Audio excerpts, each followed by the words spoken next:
Hi ಎಲ್ರಿಗೂ ನಮಸ್ಕಾರ. ತ್ರಿಲೋಯ ಕನ್ನಡ ವ್ಲಾಗ್ಸ್ಗೆ ಸ್ವಾಗತ. ಇವತ್ತು ನಾನು ನಿಮಗೆ ಒಂದು ಟೇಸ್ಟಿ ಆಗಿರುವಂಥ ಒಂದು ಐಟಮನ್ನು ಮಾಡಿ ತೋರಿಸ್ತೀನಿ. ಏನಪ್ಪ ಅಂತ ಹೇಳಿದ್ರೆ, ನಾನಿವತ್ತು ನಿಮಗೆ ತೊಗರಿಬೇಳೆ ಹಾಗೂ ಕಡಲೆಬೇಳೆಯಿಂದ ಆಗುವಂಥ ಒಂದು ಟೇಸ್ಟಿ ಚಟ್ನಿಯನ್ನು ಮಾಡಿ ತೋರಿಸ್ತಾ ಇದ್ದೀನಿ. ಸೊ ನೀವೆಲ್ಲ ಯೂಶ್ವಲ್ ಆಗಿ ಹಸಿಮೆಣಸಿನ್ಕಾಯಿ ಚಟ್ನಿ ಹಾಗೆ ಒಣಮೆಣಸಿನ್ಕಾಯಿ ಚಟ್ನಿ ಅಂದರೆ ಕೆಂಪು ಚಟ್ನಿ ಅಂತ ಏನು ಹೇಳ್ತೀವಿ ಅದೆಲ್ಲ ತಿಂದಿರ್ತೀರ. ಬಟ್ ಇದು ಕಡಲೆಬೇಳೆ ಹಾಗೆ ತೊಗರಿಬೇಳೆ ಕಡಲೆಬೇಳೆನ ಯೂಶ್ವಲಿ ಹಾಕ್ಕೊಳ್ತಾರೆ ಕೆಲವೊಂದು ಸತಿ ಚಟ್ನಿಗಳಿಗೆ. ಬಟ್ ತೊಗರಿಬೇಳೆ ಇದು ನಿಜವಾಗ್ಲೂ ಎಲ್ಲೂ ಕೇಳಿರಲ್ಲ ಅಷ್ಟು ಬೇಳೆ ಹಾಕಿ ಚಟ್ನಿಯನ್ನು ಮಾಡುವಂಥದ್ದು. ಸೊ ಹೇಗೆ ಮಾಡೋದು ಅಂತ ಒನ್ ಬೈ ಒನ್ ತೋರಿಸ್ಕೊಡ್ತೀನಿ. ಮೊದಲಿಗೆ ನಾನು ಅಲ್ಲೊಂದು ಪ್ಯಾನನ್ನು ಇಟ್ಕೊಂಡಿದ್ದೀನಿ. ಅದಕ್ಕೆ ಒಂದು 2-3 ಸ್ಪೂನಷ್ಟು ಎಣ್ಣೆನ ಹಾಕ್ಕೊಂಡು ಕಡಲೆಬೇಳೆ ಹಾಗೆ ತೊಗರಿಬೇಳೆ ಎರಡನ್ನು ನಾನು ತೊಗರಿಬೇಳೆ 1 ಸ್ಪೂನಷ್ಟು ತೊಗರಿಬೇಳೆ ಹಾಗೆ 2 ಸ್ಪೂನಷ್ಟು ಕಡಲೆಬೇಳೆಯನ್ನು ಹಾಕ್ಕೊಂಡಿಲ್ಲಿ ಚೆನ್ನಾಗಿ ಫ್ರೈ ಮಾಡ್ಕೊಳ್ತಾ ಇದ್ದೀನಿ. ಸೊ ಇದು ಕೈ ಆಡಿಸ್ತಾ ಇರಬೇಕು, ಯಾಕಂತ ಹೇಳಿದ್ರೆ ಅದು ಸೀದೋಗಬಾರ್ದು. ಸೊ ಫ್ರೈ ಮಾಡ್ತಾನೇ ಇರಬೇಕು, ಇಲ್ಲಾಂದರೆ ಅದು ಸೀದೋದಂಗೆ ಆದರೆ ಟೇಸ್ಟ್ ಚೆನ್ನಾಗಿ ಬರಲ್ಲ. ಸೊ ಇಲ್ಲಿ ನಾನು 1 ಸ್ಪೂನಷ್ಟು ತೊಗರಿಬೇಳೆ ಹಾಗೆ 2 ಸ್ಪೂನಷ್ಟು ಕಡಲೆಬೇಳೆನ ಹಾಕ್ಕೊಂಡು ಈ ಥರ ಫ್ರೈ ಮಾಡ್ಕೊಳ್ತಾ ಇದ್ದೀನಿ. ಸೊ ನೀವು ಕೂಡ ಇದನ್ನು ಟ್ರೈ ಮಾಡ್ಬೋದು. ನಾವು ಟ್ರೈ ಮಾಡಿ ತುಂಬಾ ಟೇಸ್ಟಿಯಾಗಿತ್ತು. ಸೊ ಯಾಕೆ ನಮ್ಮ ವೀಕ್ಷಕರಿಗೂ ತೋರಿಸ್ಬಾರ್ದು ಅಂತ ಇವತ್ತು ತೋರಿಸ್ತಾ ಇದ್ದೀನಿ. ಹಾಗೆ ಇಲ್ಲಿ ನಾನು 3 ಸ್ಪೂನಷ್ಟು ಕಡಲೆ ಬೀಜನ ಹಾಕ್ಕೊಂಡಿದ್ದೀನಿ. ಸೊ ಕಡಲೆ ಬೀಜ, ತೊಗರಿಬೇಳೆ ಹಾಗೆ ಕಡಲೆಬೇಳೆನ ಹಾಕ್ಕೊಂಡು ಈಗ ನಾನು 3 ಫ್ರೈ ಮಾಡ್ಕೊಳ್ತಾ ಇದ್ದೀನಿ. ಸೊ ಈ ಥರ ಮಿಕ್ಸ್ ಮಾಡ್ತಾ ಇರಬೇಕು. ಅದು ಕೈ ನಿಲ್ಲಿಸ್ಬಿಟ್ರೆ, ನಾವು ಅದು ಫ್ರೈ ಮಾಡೋದನ್ನ ನಿಲ್ಲಿಸ್ಬಿಟ್ರೆ ಅದು ಸೀದೋದಾಗ ಆಗುತ್ತೆ. ಸೊ ನೀಟಾಗಿ ಇದನ್ನು ಈ ಥರ ಫ್ರೈ ಮಾಡ್ಕೊಳ್ತಾ ಇರಬೇಕು. ಎಲ್ಲೂ ಕೂಡ ಅದನ್ನು ಸ್ಟಾಪ್ ಮಾಡೋಕ್ಕೆ ಹೋಗಬಾರ್ದು. ಹಾಗೆ ಸ್ವಲ್ಪ ಟೈಮ್ ಹಿಡಿಯುತ್ತೆ, ಬಟ್ ಟೇಸ್ಟಿಯಾಗಿ ಬರುತ್ತೆ. ಸೊ ನಾನು ಇಲ್ಲಿ ಇವಾಗ ಅರ್ಧ ಬೌಲಷ್ಟು ಕಾಯಿ ತುರಿಯನ್ನು ಹಾಕ್ಕೊಳ್ತಾ ಇದ್ದೀನಿ. ಕಾಯಿ ತುರಿಯನ್ನು ಕೂಡ ನಾವು ಚೆನ್ನಾಗಿ ಈ ಥರ ಫ್ರೈ ಮಾಡ್ಕೋಬೇಕು. ನಾವು ಚೆನ್ನಾಗಿ ಫ್ರೈ ಮಾಡಿಕೊಂಡಷ್ಟು ಅದು ತುಂಬಾ ಟೇಸ್ಟಿಯಾಗಿ ಬರುತ್ತೆ. ನೆಕ್ಸ್ಟ್ ಇವಾಗ ನಾನಿಲ್ಲಿ 4 ಬ್ಯಾಡಗೆ ಮೆಣಸಿನ್ಕಾಯಿ ಹಾಕ್ಕೊಳ್ತಾ ಇದ್ದೀನಿ.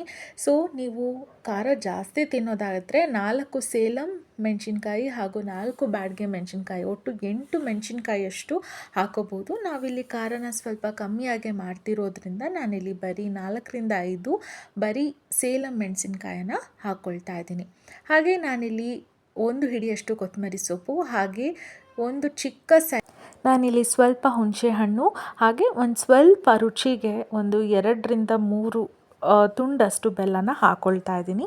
ಹಾಗೆ ಇಲ್ಲಿ ನಾನು 1/4 ಚಮಚ ಇಂಗನ್ನು ಹಾಕ್ಕೊಳ್ತಾ ಇದ್ದೀನಿ.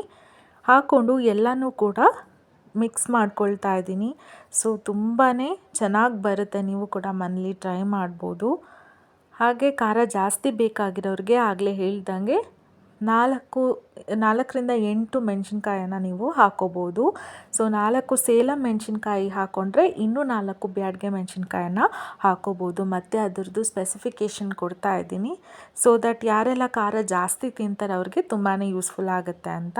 ಹಾಗೆ ನಾನಿಲ್ಲಿ ಮಿಕ್ಸ್ ಮಾಡ್ಕೊಂಡಿದ್ದ ನಂತರ ರುಚಿಗೆ ತಕ್ಕಷ್ಟು ಉಪ್ಪನ್ನು ಹಾಕ್ಕೊಳ್ತಾ ಇದ್ದೀನಿ. ಸೊ ಕೆಲವ್ರು ಮನೇಲಿ ಕಮ್ಮಿ ಉಪ್ಪು ತಿಂತಾರೆ, ಕೆಲವ್ರು ಮನೇಲಿ ಜಾಸ್ತಿ ಉಪ್ಪು ತಿಂತಾರೆ.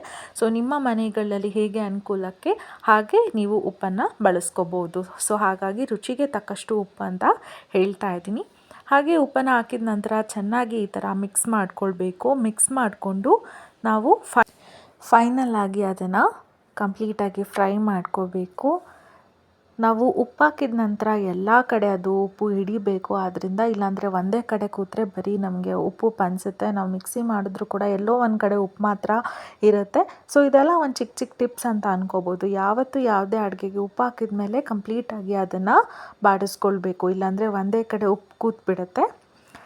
ಹಾಗೆ ನಾನಿಲ್ಲಿ ಗ್ಯಾಸನ್ನು ಆಫ್ ಮಾಡ್ಕೊಂಡಿದ್ದೀನಿ. ಇದನ್ನು ತಣ್ಣಗಾಗೋಕ್ಕೆ ಬಿಟ್ಟಿದ್ದೀನಿ. ತಣ್ಣಗಾದಮೇಲೆ ಇವಾಗ ನಾನು ಮಿಕ್ಸಿಗೆ ಹಾಕ್ಕೊಳ್ತಾ ಇದ್ದೀನಿ. ಸೊ ಮಿಕ್ಸಿಗೆ ಹಾಕ್ಕೊಂಡು ಇದನ್ನು ಕಂಪ್ಲೀಟಾಗಿ ಪೇಸ್ಟ್ ಮಾಡ್ಕೊಳ್ತಾ ಇದ್ದೀನಿ. ಸೊ ಇಲ್ಲಿ ನಾನು ಈ ಲೋಟ ಏನು ತೋರಿಸ್ತಿದ್ದೀನಿ ಇಷ್ಟು ನೀರನ್ನು ತಗೊಂಡು ಬೇಕಾಗಿದ್ದಷ್ಟು ನೀರನ್ನು ಹಾಕ್ಕೊಂಡು ಮಿಕ್ಸಿ ಮಾಡ್ಕೊಂಡಿದ್ದೀನಿ.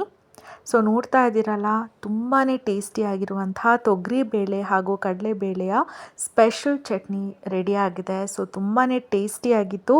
ಇದನ್ನು ನೀವು ದೋಸೆ, ಚಪಾತಿ, ಇಡ್ಲಿ ಯಾವುದಕ್ಕಾದರೂ ಯೂಸ್ ಮಾಡ್ಕೊಳ್ಬೋದು. ಹಾಗೆ ಬರೀ ಅನ್ನಕ್ಕೆ ಚಟ್ನಿ ಹಾಗೆ ಸ್ವಲ್ಪ ಅದ್ರ ಮೇಲೆ ತುಪ್ಪ ಹಾಕ್ಕೊಂಡು ತಿಂದರೆ ಇನ್ನೂ ಕೂಡ ಟೇಸ್ಟಿಯಾಗಿರುತ್ತೆ. ಸೊ ನೀವು ಕೂಡ ಇದನ್ನು ಟ್ರೈ ಮಾಡಿ ಮನೇಲಿ ಹೇಗಾಯಿತು ಅಂತ ನನಗೆ ಕಮೆಂಟ್ ಮಾಡಿ ತಿಳಿಸ್ಕೊಡಿ ಅಂತ ಹೇಳ್ತಾ, ನಿಮಗೂ ಇದನ್ನು ಮಾಡಿ ಇಷ್ಟ ಆದರೆ ನಿಮ್ಮ ಫ್ರೆಂಡ್ಸ್ಗೂ ಕೂಡ ರೆಸಿಪಿಯನ್ನು ಶೇರ್ ಮಾಡಿ.